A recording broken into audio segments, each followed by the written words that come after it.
Que o amor do Deus Pai, que a graça do Deus Filho e a presença do Espírito Santo estejam sobre cada um de nós, hoje e sempre. Amém. Diz o Salmo número 8: Ó Senhor nosso Deus, a Tua grandeza é vista no mundo inteiro. O louvor dado a Ti chega até o céu e é cantado pelas crianças, pelas criancinhas de colo. Quando olho para o céu que Tu criaste, para a lua e as estrelas que puseste em seus lugares, e aí vem a pergunta da nossa mensagem desta noite: que é o ser humano para que penses nele? Que é um ser mortal para que se preocupes com ele? Você já parou para pensar no seu tamanho? Não no tamanho em comparação com outras pessoas, mas o seu tamanho diante de um prédio, de uma multidão, do mar, dos oceanos, do planeta Terra, do sistema solar e de todas as galáxias. Já parou? Já parou para pensar todos os anos, das dezenas que você já viveu, de uma longa vida, e o que eles significam quando nós olhamos para o passado? Há 500 anos alguém fez isso, há 1000 anos alguém fez aquilo, há 2700 anos um profeta escreveu, e há quantos outros a escrita foi inventada, e Deus criou tudo. Quem somos nós? O que é o ser humano diante de toda essa grandeza de Deus? Este versículo faz uma pergunta muito antiga e muitas vezes repetida nas aulas de filosofia, sociologia, antropologia, psicologia, e hoje será tema da nossa reflexão teológica. Que é o ser humano?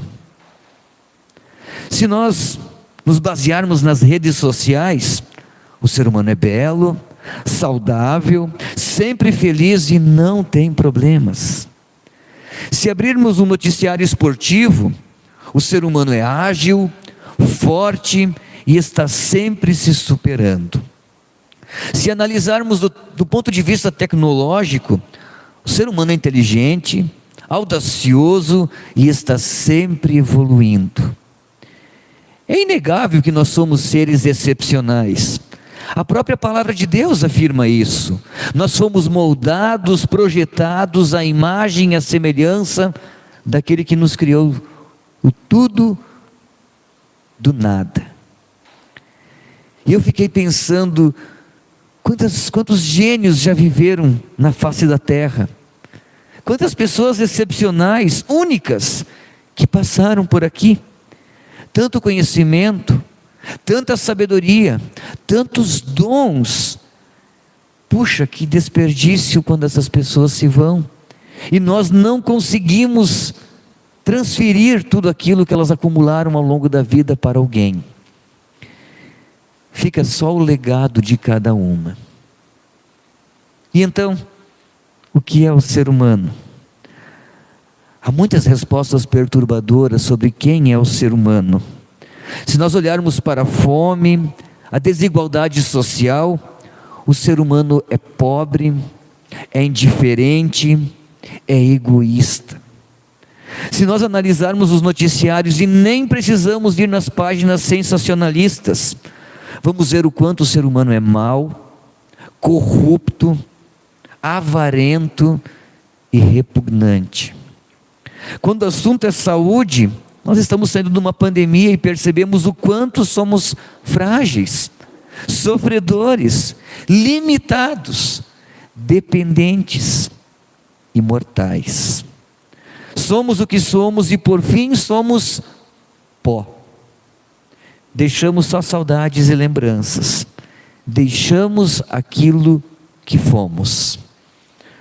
O ser humano ainda é supersticioso, é idólatra, vive cheio de culpa, de medo, insegurança, dúvida, e isto faz com que ele se agarre a qualquer coisa material, visível ou física que lhe ofereçam.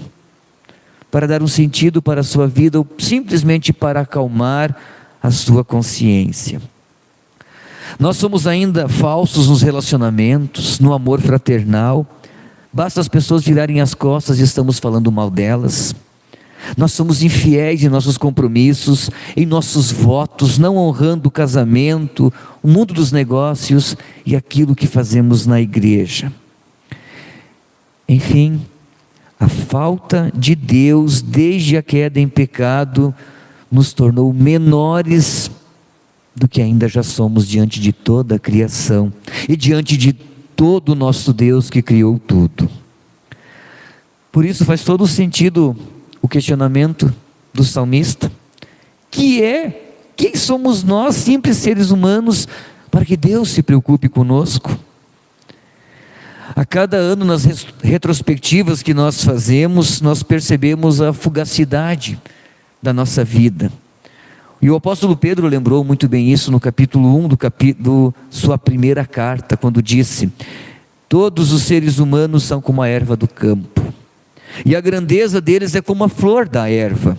A erva seca, a flor cai, mas a palavra do Senhor permanece para sempre.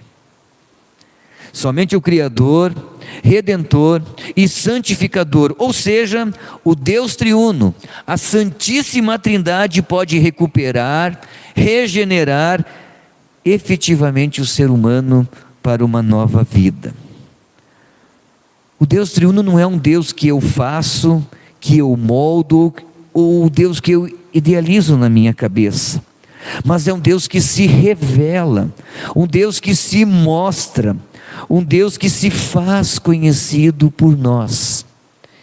E mesmo diante da nossa pequenez assustadora em todos os sentidos, o Deus acima de tudo e de todos, o Deus Todo-Poderoso, que criou e governa cada nova descoberta da ciência, nas mais diversas áreas, Ele se mostra, Ele vem a nosso encontro, Ele se revela e coloca tudo de cabeça para baixo.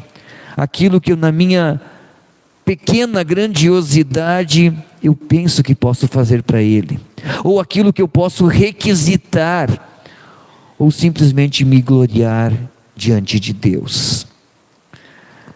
Quem somos nós? Eu não quero falar mais quem somos nós, eu quero falar quem é esse Deus triuno. A Trindade, ela tem uma assinatura. A assinatura da Trindade é graça. E na medida que nós fomos conhecendo, pelo que ela nos mostra na sua palavra, ela se revela, nós somos transformados. Nós reconhecemos a nossa pequenez e nós nos maravilhamos com a sua grandeza. Sem a consciência de um Deus verdadeiro, nós podemos viver. Nós podemos fazer muitas coisas sem Deus, podemos até ser um exemplo de moral, sem crer no Deus triuno. Podemos amar as pessoas, podemos fazer coisas boas pelos que sofrem, podemos ser exemplos, viver a nossa vida e ter tudo aquilo que é necessário para viver. Assim como uma criança, que é gerada, cuidada, alimentada, trocada, embalada, sem parar para se preocupar por que as pessoas estão fazendo aquilo por ela. Mas um dia nós nos deparamos com a maldade, com as injustiças, com as revoltas da vida, e percebemos que de fato não somos nada sem Deus, estamos nus. Por isso, conhecer a Trindade, aquilo que Deus revela sobre si, é perceber o quanto o Senhor é bom. Ele não só nos criou, como Ele também nos redimiu.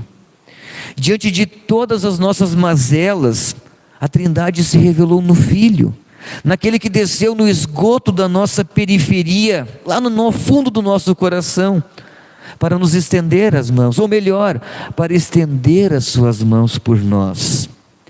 Ele veio pagar pelos nossos pecados, fazer o que nenhuma outra divindade pode fazer. Nenhuma divindade pode oferecer, ninguém pode garantir a não ser o Filho. Esta é a assinatura da Trindade: graça. Amor na potência máxima.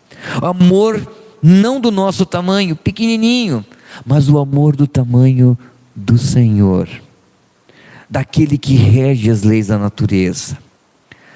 A Trindade não nos deixa só neste saber e conhecer. Ela nos enche, nos preenche e nos dá uma visão além dos olhos. Ela aquece o nosso coração com a sua presença. Deus nos regenera e nos dá uma nova vida pelas suas promessas, pela sua graça. Sem Ele nós não somos nada.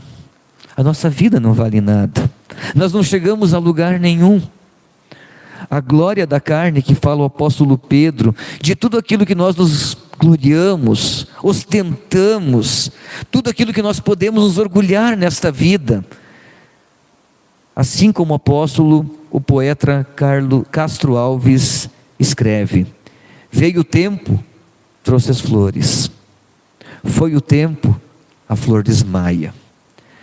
Esta é a triste realidade que não dá para mudar. Tecnologia nenhuma ao alcance do ser humano pode mudar. Por isso, a assinatura da Trindade é a graça. Que é um simples ser humano para que esse Deus Todo-Poderoso se preocupe com nós. Quem sou eu? E quem é você? Quem somos nós para que nesta imensidão da criação, Deus nos leve em consideração? Já pararam para pensar nisso? Deitem no gramado numa noite e fiquem observando as estrelas e fiquem pensando o quanto nós somos pequenos. Se ficarem em dúvida, pegue um telescópio e olhe mais longe. O Deus triuno nos conhece pelo nome, conhece a nossa voz e nos fez únicos. Pode ser que ao longo da vida, muitos de nós esqueçamos disso, mas Deus não esquece. A Trindade continua a se lembrar de nós. E o que nós fazemos quando nós amamos alguém? Nós queremos estar perto, nós queremos proximidade, nós nos aproximamos. E é isso mesmo que Deus faz. Deus vem ao nosso encontro. Deus se lembra de nós, e mesmo quando nós o ignoramos, desprezamos e até negamos, Ele continua nos dando vida, preservando os nossos dias, e como Jesus disse, derramando sol e chuva sobre bons e maus. Até os maus são abençoados por Deus. Ele continua dispondo o Salvador, o substituto para todas as pessoas, enquanto estão vivas. Ele segue resgatando criancinhas de colo da condenação eterna lá no batismo.